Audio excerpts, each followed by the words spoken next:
a lei da pureza. E ambos estavam nus, peladões,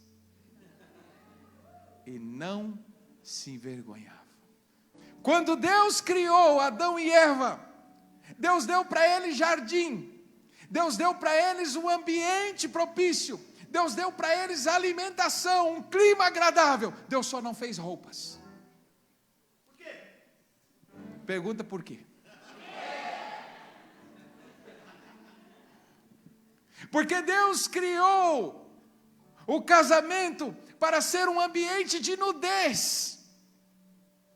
Talvez você diga assim, mas depois ele fez as roupas depois, para mostrar que para resolver o problema do pecado, não é você com folhas de figueira que vai resolver, não é você com seus recursos, é a morte do Cordeiro que vai fazer você ter de novo aquilo que você perdeu. Mas Deus criou homem e mulher para que estivessem nus.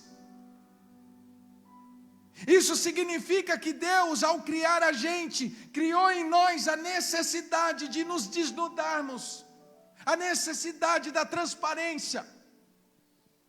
E Deus criou o casamento para ser o lugar onde você pode ficar nu.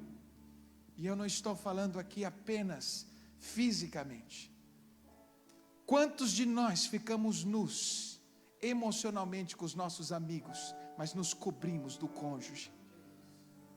Quantos de nós somos capazes de abrir a nossa vida, de revelar as coisas mais profundas nossas para o estranho, para alguém com quem a gente não tem aliança, mas nós vivemos cheios de roupas para cobrir-nos um do outro? A história sobre você que muita gente conhece, menos o seu cônjuge. Você está quebrando a lei da nudez. Deus não criou a nudez para que você a manifeste para outros. É no casamento que a gente tem que ficar nu, em todos os sentidos. Escute bem o que eu vou dizer.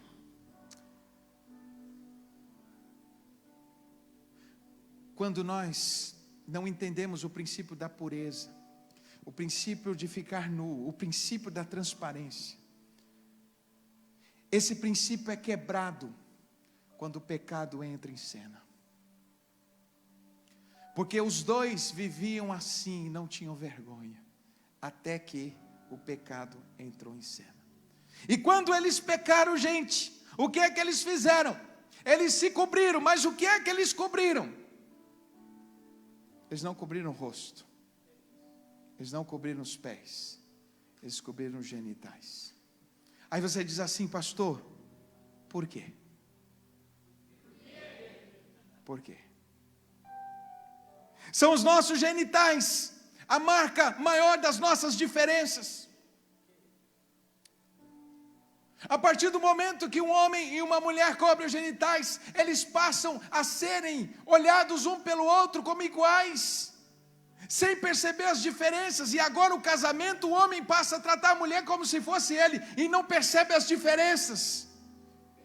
Mas não é só isso, os nossos genitais, ao serem cobertos, significa que agora a nossa intimidade já não é mais desfrutada livremente. Agora existem tantas coisas que nos atrapalham.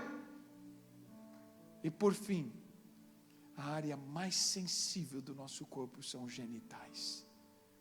E ao cobrirmos, nós estamos dizendo que não confiamos que a pessoa que está conosco, então nós as cobrimos.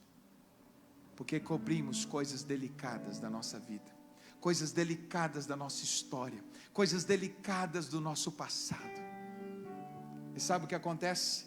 Nós entramos no casamento cheio de roupas, e não entendemos porque nunca desfrutamos intimidade, nunca desfrutamos cura, nunca desfrutamos um relacionamento íntimo e verdadeiro, porque nunca tiramos as roupas. Na lua de mel, tiramos o vestido, tiramos o terno, tiramos as outras partes, mas emocionalmente nós mantemos as roupas. Quantos casais tem agenda oculta. E sabe qual é a consequência de ter uma agenda oculta? Tudo que eu tenho tem que ter senha. Por quebrar a lei da transparência, a lei da nudez, sabe o que acontece? Eu preciso me proteger. Então meu celular tem senha. Meu e-mail tem uma senha que ela desconhece. Minhas redes sociais eu crio perfis diferentes para eu poder ter outros relacionamentos diferentes. Passamos a proteger o nosso território, a nos esconder do outro, porque temos conversas que ele não pode saber. Mas isso não é apenas nessa área. Quantas pessoas compram coisas, têm dívidas, têm dinheiro, escondem da esposa o quanto ganham. Se te der um AVC, um ataque, quem vai ficar com o seu dinheiro é o banco e o governo. Bem feito, bem feito. Mas deixa eu te dizer, não se resolve o problema da compulsão de compra escondendo, se resolve trabalhando a compulsão.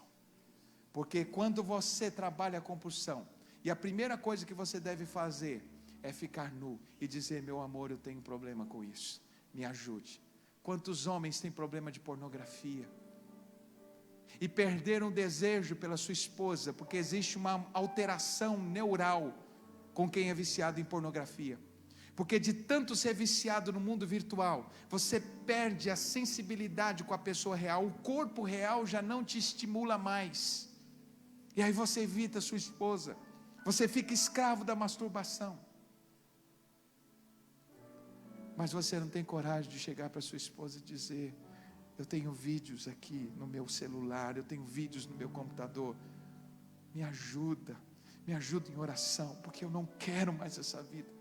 A gente prefere se esconder, a gente prefere viver no mundo oculto, e é nesse mundo oculto que o diabo nos escraviza, que o diabo nos detona. Quantos maridos e esposas passam por situações e não têm coragem de compartilhar com a esposa? Amor, ora por mim, está acontecendo isso. Pastor, mas se eu contar vai dar briga. Mas se ela descobrir também vai dar briga. É melhor você contar. Mas sabe por que você tem dificuldade de contar as coisas? Não é pelo que está acontecendo agora, é porque você desde o início não foi sincero, desde o início escondeu coisas, e agora você sequer sabe por onde começar a revelá-las. Agora escute bem uma coisa: a lei da pureza não envolve só a nudez, envolve a proteção contra o pecado. E quando eu falo de proteger-se do pecado, você tem que entender duas coisas. Primeiro, a proteção para com o pecado, a lei da pureza precisa ser mantida pelos dois. Porque independente de quem cair nessa área, o diabo vai detonar os dois. Portanto, não adianta a mulher se manter pura se o homem é viciado em pornografia, se o homem vive nesse mundo oculto. Não adianta você só manter a lei da pureza se o outro está abrindo as portas, porque os dois têm que trabalhar a lei da pureza, os dois têm que trabalhar, porque vocês têm que proteger o jardim que Deus os colocou. Do contrário, a serpente vai aparecer. Os dois têm que trabalhar na lei da pureza, e os dois precisam de uma outra coisa: fechar todas as portas e janelas. Sabe por quê? Porque quando o ladrão vai entrar na sua casa, ele não precisa que todas as portas estejam abertas, basta uma janela, basta uma porta, que você não observou. Pode ser a porta das finanças, pode ser a porta das palavras, pode ser a porta da sexualidade, não importa. Não importa se todas as outras estiverem fechadas, se tiver uma aberta, ele vai entrar e fazer a arruaça. Por isso que a Bíblia diz uma coisa importante: vigiai, porque o diabo, o vosso adversário, anda ao derredor, bramando como leão, buscando o casal a que possa tragar. Oh, meus irmãos, como nós precisamos preservar nosso casamento. A lei da pureza.